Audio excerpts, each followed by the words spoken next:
Hello friends, welcome to तोशिब tutorials where success is habit.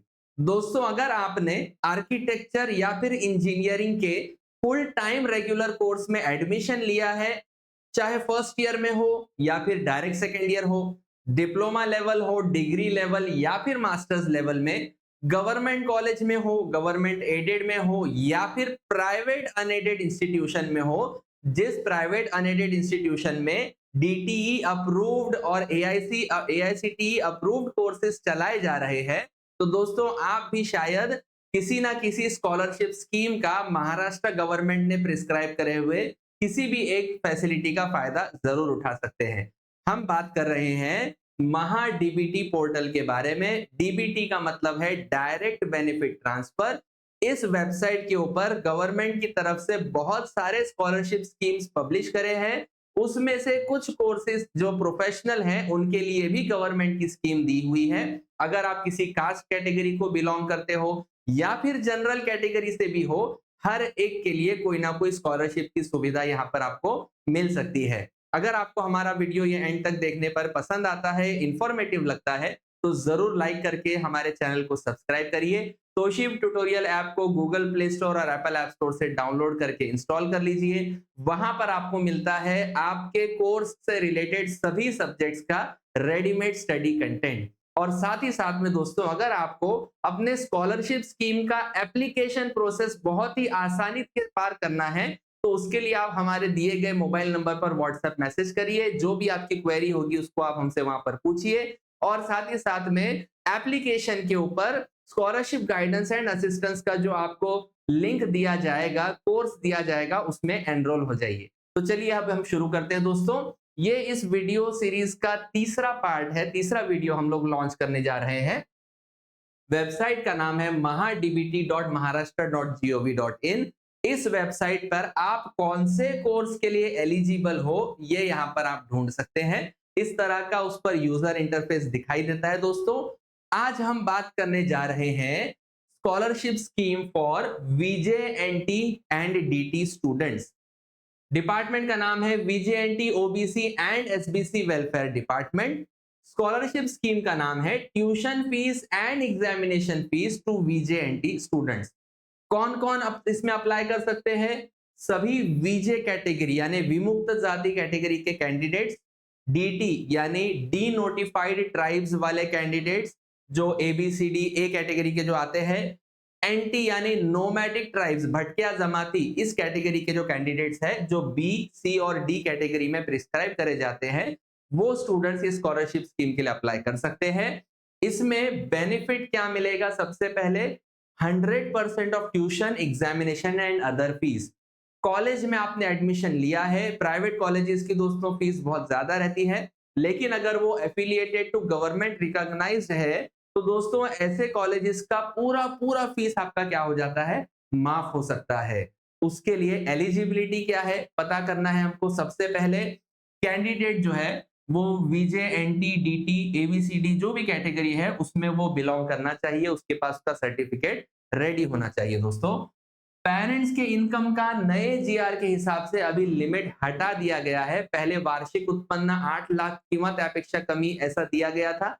अभी बोला जा रहा है वार्षिक उत्पन्नाची कोणतीही अट लागू राहणार नाही, पण पेरेंट्सनी म्हणजे पालकांचा नॉन क्रीमी लेयर सर्टिफिकेट तैयार असावा।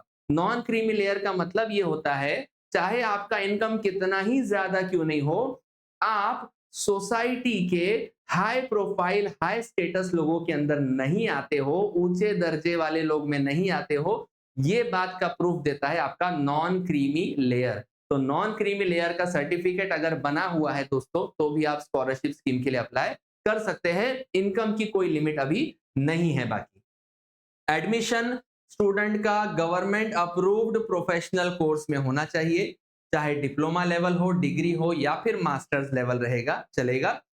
प्राइवेट यूनिवर्सिटीज के अंदर आपको इस स्कॉलरशिप स्कीम का फायदा नहीं मिलता। डीम्ड यूनिवर्सिटी के अंदर भी आपको ये स्कॉलरशिप्स का फायदा दोस्तों नहीं मिलेगा। गवर्नमेंट रिकॉग्नाइज्ड डीटीई अप्रूव्ड और गवर्नमेंट अप्रूव्ड कोर्सेज होना चाहिए। ठीक है। मैक्सिमम 2 कोर्सेज अलाउड, यानी अगर आपने इंजीनियरिंग डिप्लोमा में एडमिशन लिया है तो ये एक कोर्स हो गया। उसके बाद आप डिग्री करने के लिए अगले किसी कॉलेज में जाओगे, वो दूसरा कोर्स हो गया, बस खत्म। या फिर अगर आपने 12वीं के बाद डिग्री में एडमिशन लिया है तो ये पहला कोर्स, उसके बाद आप मास्टर्स करने जा रहे हो तो ये दूसरा कोर्स। इस तरह से किसी भी दो कोर्स में ही आप एडमिशन में फायदा इस स्कॉलरशिप स्कीम का दोस्तों उठा सकते हैं। अगर आपने डबल डिग्री करना चाहा, मतलब आपने पहले इंजीनियरिंग में डिग्री किया कंप्यूटर में, फिर आप सोच रहे हो कि नहीं यार अभी सिविल का स्कोप ज्यादा है, अब मैं इंजीनियरिंग सिविल में करूंगा या करूंगी, तो दोस्तों ऐसे केस में आपको दोनों सेम लेवल डिग्री प्रोग्राम के लिए भी उसका फायदा नहीं मिलता। अगर आप एक बार डिप्लोमा या एक बार आपने डिग्री कंप्यूटर में फायदा उठा लिया, तो डिग्री सिविल करने के टाइम पे आप वापस कोर्स का फायदा नहीं ले सकते। हाँ, अगर आपका लेवल बढ़ता है या लेवल चेंज होता है, डिप्लोमा से डिग्री या डिग्री से पीजी जा रहे हैं, उसमें आप ब्रांचेस चेंज करो, कोई प्रॉब्लम नहीं। सेम लेवल पर अगर आपने 2 बार अप्लाई कर दिया, 2 एडमिशंस लिए एक के बाद एक, तो आपको सिर्फ पहली बार में ही स्कॉलरशिप मिलेगा, दूसरी बार में स्कॉलरशिप नहीं मिलेगा। हाँ, अगर पहली बार में अप्लाई ही नहीं किया था, दूसरी बार अप्लाई कर रहे हो, तो वही दोनों में से किसी एक टाइम पर ही आपको स्कॉलरशिप का फायदा मिल सकता है। उसके बाद बोला है resident of Maharashtra, domicile certificate तैयार रहना चाहिए कि हम महाराष्ट्र के अंदर रहते हैं।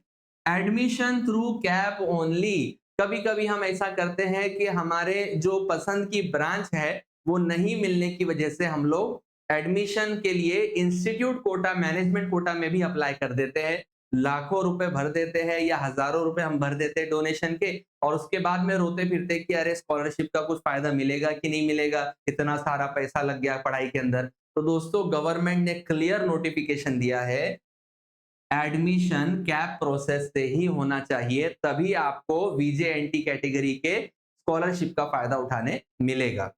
अप टू 2 फेलियर्स अलाउड, 4 साल का अगर इंजीनियरिंग का कोर्स है तो मैक्सिमम 6 साल भी अगर आपको लगते हैं पास आउट होने के लिए, तो आपको स्कॉलरशिप का स्कीम का पैसा फायदा मिलता रहेगा। अगर आपने समझो first second third year complete कर लिया, ठीक है, अब फाइनल ईयर में आपको जाने के लिए 1 साल ड्रॉप लग गया, 2 साल ड्रॉप लग गया, फिर आप रेगुलर होके पास कर लिए, तो चलो फाइनल ईयर में फायदा मिलेगा। लेकिन 3 बार ड्रॉप लग गया और चौथी बार में अगर आप फाइनल ईयर में जाओगे, तो उस साल का स्कॉलरशिप आपको नहीं मिलेगा। 2 साल तक 2 बार फेल होंगे चलेगा, तीसरी बार फेल हो गए तो स्कॉलरशिप स्कीम का फायदा मिलना बंद। ठीक है, तो ये चीज है, क्योंकि गवर्नमेंट तो पढ़ने के लिए पैसा दे रही है ना, और आप फेल होते रहोगे और बोलोगे यार पैसा नहीं आ रहा, तो ऐसा थोड़ी चलेगा, राइट। नेक्स्ट, अब डॉक्यूमेंट क्या लगेंगे इस स्कॉलरशिप स्कीम के लिए? मार्कशीट लगेगा, 10वीं के बाद अगर डिप्लोमा एडमिशन लिया है तो 10वीं का रिजल्ट लगेगा, 12वीं के बाद अगर आपने इंजीनियरिंग डिग्री का एडमिशन लिया है तो 10वीं और 12वीं दोनों का आपको मार्कशीट दिखाना पड़ेगा। कास्ट सर्टिफिकेट, जातीचा दाखला वीजेएनटी कैटेगरी के लिए। नॉन क्रीमी लेयर, जैसे मैंने आपको बताया थोड़ी देर पहले। लेटेस्ट एग्जामिनेशन मार्कशीट, अगर आपने फर्स्ट ईयर का एडमिशन के बाद प्रोसेस के बाद में स्कॉलरशिप का फायदा उठा लिया, अब सेकेंड ईयर में आप चले गए कोर्स में, आपको फिर से अप्लाई करना है रिन्यूअल के लिए, तो उस टाइम पे आपको जो लेटेस्ट एग्जाम दिया है, यानी फर्स्ट ईयर का जो आपने एग्जाम दिया है उसका मार्कशीट भी सादर करना जरूरी है। कैप अलॉटमेंट लेटर, जब आपका एडमिशन हो जाता है तो आपको एक अलॉटमेंट लेटर दिया जाता है जिसपे लिखा होता है एडमिटेड, एडमिशन कंफर्म हो गया है, तो वो लेटर मिलना चाहिए जिसपे मेंशन हो कि आपका एडमिशन कैप से ही हुआ है। ठीक है। कास्ट वैलिडिटी सर्टिफिकेट सिर्फ डिग्री लेवल कोर्स को लगता है, डिप्लोमा कोर्स के लिए कास्ट वैलिडिटी सर्टिफिकेट का जरूरत नहीं है दोस्तों। प्रतिज्ञा पत्र for number of children beneficiaries in the family, मतलब ये एक अंडरटेकिंग है जो आपको महाडीबीटी वेबसाइट पर भी मिल जाता है। सेल्फ अंडरटेकिंग का एक फॉर्मेट होता है दोस्तों, जिसमें पेरेंट्स, हमारे पालक ये लिखते हैं की माझ्या घरी जेवढी मुलं आहेत त्यापैकी दोनपेक्षा जास्त मुलं या सवलतीचा फायदा, शिष्यवृत्तीचा फायदा घेत नाही आहात। म्हणजे क्या कि यहां पर आपको बताना है, डिक्लेरेशन देना है कि घर के अंदर जितने भी बच्चे हैं उसमें से 2 बच्चों से ज्यादा लोग एक टाइम पर इस स्कॉलरशिप का फायदा नहीं ले रहे हैं, तो वो आपको प्रतिज्ञा पत्र साथ में जोड़ना पड़ता है स्कॉलरशिप के। लिविंग सर्टिफिकेट कभी पूछता है, कभी कभी जब जीआर रेजोल्यूशन आएगा तो लिविंग सर्टिफिकेट नहीं भी पूछेगा, लेकिन जो भी आपका लास्ट कॉलेज का या लास्ट स्कूल का लिविंग सर्टिफिकेट होगा, उसको भी संभाल के रखना है, वो भी आपको सादर करना पड़ सकता है। Ration card to identify number of children in the family, घर के अंदर कितने फैमिली मेंबर है, कितने बच्चे हैं, ये मालूमात देने के लिए आपको राशन कार्ड की भी कॉपी साथ में देना पड़ेगा। अगर आपका कोर्स में कोई गैप होता है, 10वीं के बाद या 12वीं के बाद आपने 1-2 साल पढ़ाई नहीं करा, फिर आप एडमिशन ले रहे हो किसी प्रोफेशनल कोर्स में, तो जितने साल आप पढ़ाई नहीं करे थे बीच में, उतने साल का आपको एफिडेविट बनवा के देना पड़ता है, ये भी जरूरी हो जाता है अगर गैप रहेगा तो। अगर फादर नहीं है, डेथ हो गई, तो उनका डेथ सर्टिफिकेट लगेगा। अगर सेपरेट हो गए हैं तो सेपरेशन का, डिवोर्स का सर्टिफिकेट लगेगा। साथ में मदर का, आई का उत्पन्नाचा दाखला लगेगा। दोनों डॉक्यूमेंट आपको ऐसे केस में प्रोड्यूस करना पड़ता है। तो अगर आपके पास दोस्तों ये सारे डॉक्यूमेंट तैयार है, तो आप हमारे साथ में जुड़ सकते हैं अपने स्कॉलरशिप एप्लीकेशन के प्रोसेस को आसान बनाने के लिए तोशिब ट्यूटोरियल ऐप में scholarship counselling and assistance course में एनरोल हो जाइए। Thank you.